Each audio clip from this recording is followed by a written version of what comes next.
Today we're here to provide a review of the just released 2024 film adaptation of the Broadway musical Wicked, starring Cynthia Erivo, Ariana Grande, Jeff Goldblum, and Michelle Yeoh. This is our non-spoiler review. Be sure to check out the spoiler review on the channel once you've seen the movie. I'm Heit. And I'm Cheri. And you've discovered Axiom Amnesia.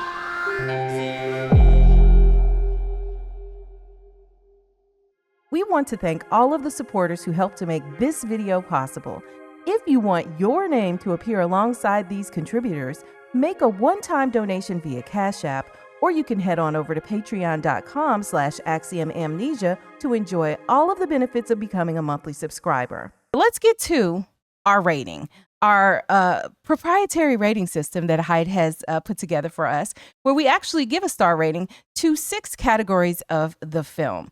And so let's start with the plot of the movie. Ooh. What did you think of the plot?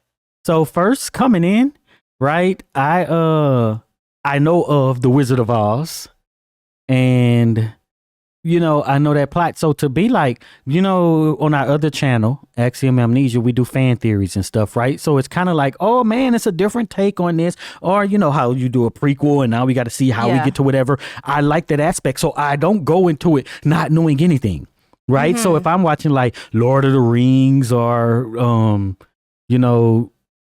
Harry Potter or something, when I go in, I don't know anything about it. Right. But I go into this one and I'm knowing, and I'm like, oh, this is an interesting take now, because it's providing me some background on what's going on. And then, with this take of, good versus evil, what is good, what is evil, and the people who become basically enemies, right? Because we see this all the time. And I think they do deliver it. Now, finding out that it's 2 parts, it doesn't change that for me, right? Because I'm like, okay, they did cut it off on a good spot, and some people might disagree, right? I think you kind of disagree. Maybe? No, I just wanted to see the part 2. Yeah, but I think they stopped it at a nice, good point for me, and that's a good conclusion. If they didn't tell me it was a part 2, I'd be like, dang, that was good. That was great. And without the songs and everything, But this is the part where it stops and where it's the end of the first act of the film. The first act, because there's 2 acts in the musical. The act of the actual musical, right? Yeah, that's what I'm talking about. They didn't really have to think too hard on that, but yeah, but you touched on something, talking about fan theories and the idea that Wicked is really it is a fan fiction, fan theory-ish type of thing. It is an entire speculation based on characters with whom we are already familiar from a classic, right? But the way that people have interpreted this, and this is an issue I have with the way they interpret our fan theories as well, is that it is just another story, right? But they make it like from the beginning, this is what was intended by the original author. I don't go off and alter the original meaning of The Wizard of Oz because I've seen Wicked. Right. But I hope that it fits in so perfectly that it could. And this really does. I think in a lot of ways, but from an artistic perspective, I do wonder. And, when we present our fan theories, we're always quick to say, we're not saying this was the intention, because people will respond to the fan theory and say, hey, we should just ask the director. We should just ask the writer. Is this what it is? But see, as viewers of the art, we get to interpret the art however we want. And so when Maguire wrote Wicked the book, he got to interpret it how he wanted, and he wrote the book that he wanted to write. But it's not it's not equivalent in the same way, because he didn't make up these characters. So there's it is a derivative work of sorts. And it doesn't create what they call like canon, right? It could be if you go down that path, but that is just like a alternate universe, if you will. You know what I'm saying? Because we don't know what else, the guy who wrote the Wonderful Wizard of Oz might have intended. And this probably wasn't it, but it's a damn good story. So what I can tell you what I don't like, and it's to be continued, part 1, is it ended well, but so their relationship and them breaking up didn't seem like it was a real breakup. It didn't seem like they should be polar opposites. And the storyline, because that's the main thing, right? How did she become wicked, the Wicked Witch? And then part of it is Elphaba's attachment to the plight of the animals wasn't strong enough for me to see that basically how much she gave up for that, right? And where she ended up in the end. It didn't give me enough of that. It was kind of really like an interaction with one person, and that same thing on the part of Glenda, right? Her interaction with the one green person, right? And Elphaba's interaction with the one goat, right? And then that just make it seem I need more. Elphaba was raised by a bear nanny. Yeah. So, you know, she had animals around her. Yeah, but I'm saying like I need it to be stacked up like you stacked up these songs. Right. You know what I'm saying? I hear you. So what score would you give the plot? I would give the plot about a 7. Okay. Yeah. Because of the whole part 2 part, and maybe that stuff, you know, we get more of it in part 2, but as Wicked by itself, part 1, yeah, that's pretty good. But I'm gonna give it a 9. I knew you would. So I definitely give it a 9 because it was practically perfect to me. And even just part 1, since we don't know, you know, what's happening in the whole story. I guess we can move on to what just a pure entertainment aspect, because we talk a lot about that, whether or not it's entertaining. I think it's okay. I'm going to dock points because of the parts that I don't like, and that's the music. The whole entertainment thing, I was entertained by it. I was waiting to see what happens next, and that's pretty much what it comes down to me when it comes to entertainment. I want to know what happened next. Am I anticipating something? Am I predicting what happens? It's kind of predict some parts, or like, yeah, I predict this is going to happen. And yeah, so with that, I give it about a 6. All right. So for entertainment, you'll probably guessed it. I'm giving it a 10. I'm giving it a 10. Yeah, I think most people who like it, that's, you know, they were getting a 10. They were in that world. I am in that world. Like I am. And while we were watching it, I wasn't as much in the world. I was just kind of taking in everything. But then watching it again, then singing, you know, and getting into the music and everything like that. Yeah, I'm in it now. We were in Target the other day and I was like, yeah, I'm going to need like a Shiz University sweat hoodie or sweatshirt. And then they had these, you know, kind of like leisure outfits and stuff. And I was just like, I'm not a cosplay person, but I'm seriously contemplating it at this point. Wow. So yeah, so that's my look at the entertainment. And then we can quickly just talk about sound. I'm giving the sound a 10 because, you know, the sound also for me was amazing because I'm giving the grace for the music. I'm not. So the thing, okay, I'm gonna say it's a 10, but you deducting points. They had that breath in there, so you get a 9. Oh my gosh. How is listen. I don't even remember if the breath is in the movie. Everything else was a 13. So like even if you deducted, you still be at a 10. I can't believe you did that. You remove a whole 9. I'm just joking, but it's a 9, right? Okay, so I could give it less because I don't like the songs. And like I say, some of those some of those harsh frequencies in those vocals is well, not harsh. It's just not to my liking, is what I would say. Okay. So to me, you know, obviously it's a 10. Heit says sound is a 9. So let's just quickly talk about cinematography then too.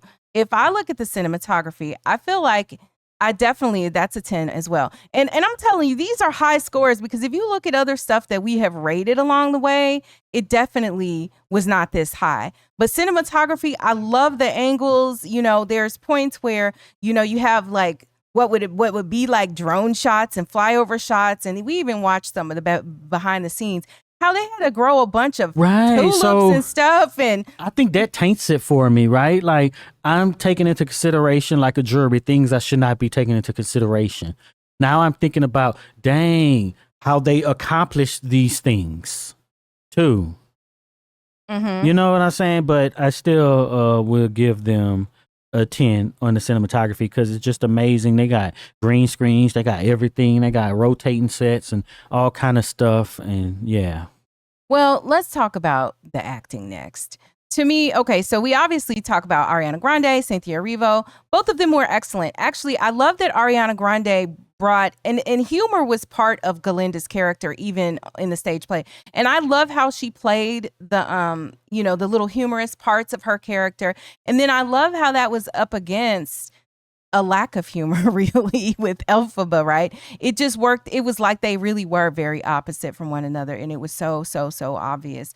But the acting for both of them, I just, it's stellar. I want to see Cynthia Erivo. It's time to get the EGOT at this point because you need an Oscar for this right here. But she already got the Oscar. What are we waiting on? Are we waiting on the Oscar? I don't remember now. Actually, you know what? No. Oh, she Emmy. got the Tony, right? Probably. She got the Tony and the Emmy, so she's waiting on the Oscar. That's what it is. Wait, she's waiting on the Oscar because everything else was stage plays. Oh, because she wasn't. Well, did the Color Purple win anything? Yeah, well, she won. So the Emmy was for a performance from The Color Purple, and her Tony was for The Color Purple. Yes, that performance was on TV. And then obviously her regular performance, which she got the Tony for, was, on Broadway or whatever. And so, yeah, so I want to see an Oscar for this. There should be Oscars for this film.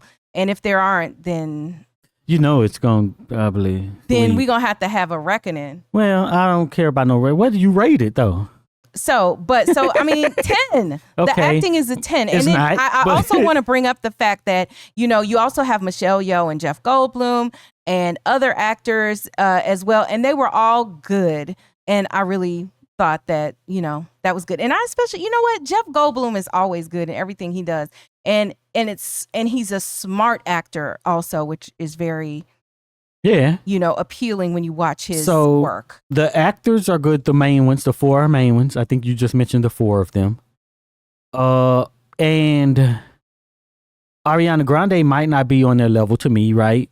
But because they threw that humor in there and she had that hair flip, head swing, lean back thing, she get points for that. So she pulled that one off because it looked like you was doing something. Like all right, you pulled it off every time. Yeah, every time you do that, I'm like, all right, I get this. And it wasn't over because some things, it's a novelty, right? And you should only do it one time. She done that about 8-9 times, right? So I give it about a 9 because, those people you named just killed it. And anybody else, they can't really take away from that. Oh, and the young Elphaba. Oh, yeah. Yes. Just her facial expressions just sold it. Good. And that's the thing I loved about Cynthia Erivo, although she's a much more experienced actress. Just how just a little tweak of her lip or it curls up just slightly or just the small things that she does that are just so telling and she never has to overact. Like she's just really good. So let's talk about editing. What did you think of the editing? The editing, because I know what it take, is probably amazing. So I think it was Avid. I don't know if they actually did it, but Avid is a software company, media software company. They put out an image of what is supposedly the editing timeline for Wicked using their media composer or whatever software they have for editing. And I'm just like, I can't do that. I'm not doing that. Right? Even though we edit videos and all this. And I know what it takes, and I didn't see anything major that was just like, dang, y'all messed this up. Like even with the animals and stuff, it's like, okay, it looks like what it should look like in whatever land this is, Munchkin Land or wherever they are in Shiz or wherever. So the editing, I'll give them a 10 for that because, how could you not, unless you are a super editor who... You know what I'm saying? That's the only way you can probably. And the editing and the direction to me was just amazing. I mean, I will definitely give it a 10 as well. Not surprising to most of you listening at this point. Bruh. But what I would also say is there's like a scene, even just from the beginning, where you're getting those flyover shots, where you're getting, there's one where they're under the water. And then when they come out of the water, you're looking up at Galinda in a boat or gondola, whatever you call it. And she's going in to Shiz University, right? And that is just a really good shot. And I noticed it not the very first time that I watched it, but I did notice it one of the next times. And so, yeah. Gotta love this. So Cheri rates it a 9.7. That's almost a 10. That's the highest rating I think I've ever rated a film. I'm sure. And I rated it 8.3. Yes. So there you have it. So do you think it's worth the watch? Would you recommend that people watch it? So, but I wanted to see it because I don't know when I heard about it. Maybe we were in theater and a trailer came on. Yeah. Maybe 3-4 months ago. Yeah. And then I was like, all right. And it looked like it would be what it is, right? This just spectacle, right? Mm-hmm. And then I'm like, okay, I want to see how they do this, right? I didn't know anything about it. I don't know. Like, I just knew nothing. It lived up to the hype, I feel like. And it's definitely worth the watch. I would say, if you can, maybe go at a time where it's not going to be super crowded, which by now, I mean, it's still in theaters and running a lot, but it's not nearly as crowded as it was, opening week or two.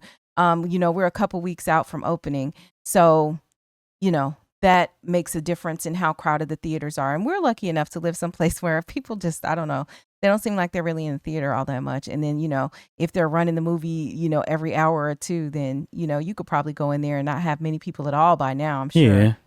Mm-hmm. Yeah, that's it. So, like, when it comes to these musicals and stuff, I don't be into that. I be trying to go the other way. I don't want to watch them. So as you could tell, like I think that there's a reason so many people were emotional. This brings out a lot of emotions. Yeah. This is a very relatable film because everybody has felt like they're different in some way that they hold on to. Everybody. And carry on their shoulders. Even the people we look at and are like, oh my God, you have everything. What are you complaining about? So if you made it this far into this video, type it's a 10 in the comments so we'll know you're one of the real ones who stick around to the end. And be sure to check out one of the videos that's on the screen right now.